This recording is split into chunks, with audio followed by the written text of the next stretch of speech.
Missions by Hi everyone, thanks for joining us for a special series of Missions by You. We'll be highlighting French Quarter nonprofits, and today we'll have our co-host Scott Tilton of the New Orleans Foundation for Francophone Culture. We're filming at their new cultural center here at 602 Toulouse. Our first guest is Nia DeCoux. She's the education manager at BK House. Welcome. Thank you so much for having me. I'm excited to be here. I'm happy you thought of us. Of course. I'd love to start with what is the mission of BK House? Sure. So the BK House is a historic house museum that was built in 1826. And so the goal is to use the house as kind of a character to tell the sometimes very complicated story of New Orleans history. And so we talk about everyone who's lived there or worked there, been enslaved there, or when it was a tenement building or when it was a liquor store. And so it's just a way to get a more expansive view of what this place actually is. Great. And I know, as you were mentioning, the BK House, a lot of it's telling the stories of the different communities that have called the French Quarter home. Absolutely. So what is it? I mean, a lot of y'all's programming is community minded. It's about the communities that made up New Orleans and here today. So what is it in terms of creating a community minded museum? Why is that so important? Yeah, I think a lot of times when you think about museums, particularly in New Orleans, which is a city that relies really heavily on tourism, you're thinking about a space that is for tourists. And that is not the space that we have cultivated. That's not the space that we're aiming for. The French Quarter has always been a community, and that's what's made it so interesting. It's not the people that come in and party and drink, it's the people that live here, that create a culture here. And so if we as a museum can be a home for those people that live there, those people that create the community, that create the culture, then I think that is a more effective way of preserving the city, like to keep it in motion. What kind of programming do you offer that you think helps keep the community engaged? Oh my gosh, so much. And so we have a concert series that's really well received. We do lectures from local historians and other people and activists. We have wine tastings that are really delicious that are paired, with little bites from local chefs. We have a summer camp where we invite kids and we do field trips, as many field trips as we can get, so that young people feel that connection to this place really early. We have writers meetings. We have a writers group that meets there pretty regularly to sort of like keep New Orleans literary legacy up. We partner with a lot of other nonprofit organizations, Black Mexican Indian groups, other people, just sort of like, we want to use the space as a cultural clubhouse here in the French Quarter and give people sort of access to the space. Yeah, I mean, what's interesting is even our nonprofit at NOUS was actually incubated in y'all's space. So y'all brought us in, clearly that community-minded focus. So I can attest until the cows come home about all of the different positive programs that y'all have had. But what have you seen as the positive impact of y'all's work? I think it is the connections. Like even starting with NOUS, I was so impressed by the Haiti, Louisiana exhibit that you did with us, bringing together all of these local and also international artists to have that connection here in the house, to be able to have those conversations and give a space for hosting those conversations. And I think that is at our core what we are. We provide a platform. We provide a space for the great things that people are already doing in this city. We're not trying to come in and take over those things. We're just trying to give a place so that we can explore and amplify those things. And it reminds me of y'all's program with Quarter Kaleidoscope. Oh yes, absolutely. Yeah, which is really amazing about that community focus. Yeah, Quarter Kaleidoscope is my baby. So the idea is it's a storytelling series where we get people who have lived in the French Quarter, worked in the French Quarter, the people who call the French Quarter home. We say, see it as a community, not a commodity. They come to the house and they tell a live 6-minute story about how this neighborhood and how this community has impacted them. It is always really heart-wrenching. Sometimes they're really funny, sometimes they're really beautiful. And it's just so interesting to see how many different types of people come in. We've had people who have owned bars here, people who have raised children here, people who have grown up here. And the love that you see, not just from the storytellers, but from the people that show up to every single one of these, just to hear that love reflected back and say like, oh, I remember then. My favorite part about Quarter Kaleidoscope is not even the stories themselves, it's the conversations that happen after, because people are always like, oh, you mentioned Matassa's and how you used to work there and like growing up and all of those connections. our next Kaleidoscope is September 17th, 2025. And I think I want to just keep doing those forever. I'll be presenting. You are? Oh my God, Scott, that's exciting. Yeah. I think that's a beautiful series because so many people forget people actually live in the French Quarter, right? Yeah. It's not just Absolutely. the bars, restaurants, and as you said, a commodity. Like there's people who live here and also people who live here who don't work here in the French Quarter, right? Like you can live here and just want to live in the French Quarter. Yeah, I think that even growing up in Louisiana and teaching in Louisiana schools, I think that was something that I noticed, especially with our young people. They don't think that the French Quarter is for them. They think it's for tourists. They think it's for outsiders. And so what that means is if they don't feel any connection to this place or any ownership to this place, then it leaves room for those outsiders to come in and to commodify this place and to make money off this place. Because if the kids and the people who live here, who have grown here, don't claim it, then like someone from New Hampshire will come and buy 10 properties and do it themselves, And so I think that developing those connections, especially really early on, and reframing this place as a place that is like for New Orleans locals, that is for New Orleans youth, is so important, especially at this point in our tourism journey here in New Orleans. Sure. Yeah. You guys are coming up on a big anniversary, correct? Yeah. So this is year 199 for us. Next year will be the 200th anniversary of the houses, of the house being built. You should definitely come out. The party's going to be sick. It's going to be great.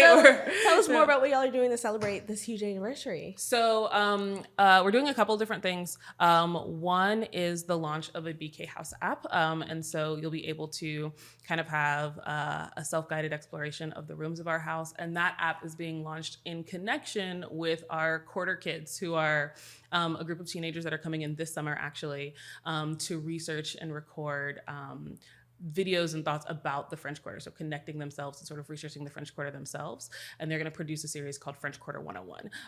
And so French Quarter 101 is going to be launched sort of in conjunction with our 200th anniversary. They're going to really dig deep. I'm really excited about it. So. Are the kids that are coming in for Quarter Kids, are they like locals? Where are they? Yeah, so this is a partnership with another organization called YouthForce NOLA.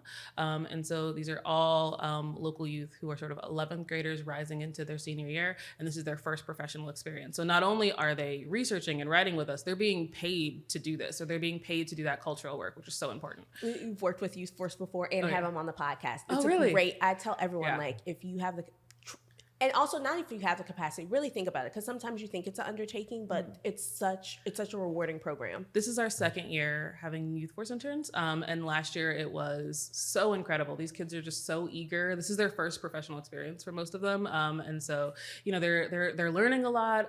They're excited to sort of like show up and participate, and so if you run a business, Scott, you need a YouthForce intern this year. Yeah. You gotta sign up for one. We got some from the Posse Foundation. Oh, cool. Yeah. Okay. Yeah. Everybody get interns. Everybody get interns. But it gets back to what you were saying. I think what's wonderful is we have 18 million people that visit the French Quarter every year. As a resident in the Quarter, we're one of like 3,000. So that almost means that there's like 1,000 visitors per resident. It's wonderful to have like a place like BK House that serves as a community hub. And it's amazing to watch that. And as you were saying, being able to connect young people in New Orleans. So it's not just the residents. We're obviously part of that narrative.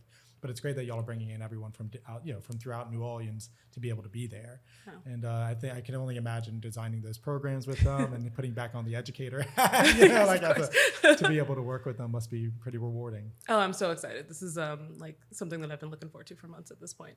And even with, I think that the more we focus on the community, the more we uplift those 3,000 residents, the more we bring in people from the outside, the better the experience comes, even for the tourist, we create, and when we create and when we pour into authentic Louisiana culture, authentic New Orleans, then we have a better experience even for people who come as guests, And so it all starts locally. It all starts with us. And that theme, I think, definitely ties in with the summer camp you're having, because I think if I would have been a kid coming into the French Quarter, it would have grown me more into an adult feeling more comfortable in this space. And what you're saying, how as a native, I also feel like sometimes the French Quarter isn't meant for locals. I mean, you have to come, you have to park, it's so it's frustrating. You're like, oh my God, I'm going to be stuck down there. It's going to be all sorts of things. But especially, I think the entire French Quarter, but especially this lower part of the French Quarter, closer to Esplanade, does still have that community feel. Walking here, I walked from the BK house here, and it's like 6 blocks. It wasn't that far. But just sort of like the mornings of like, felt like I kind of felt like Belle in the beginning of like Beauty and the Beast, like bonjour, bonjour.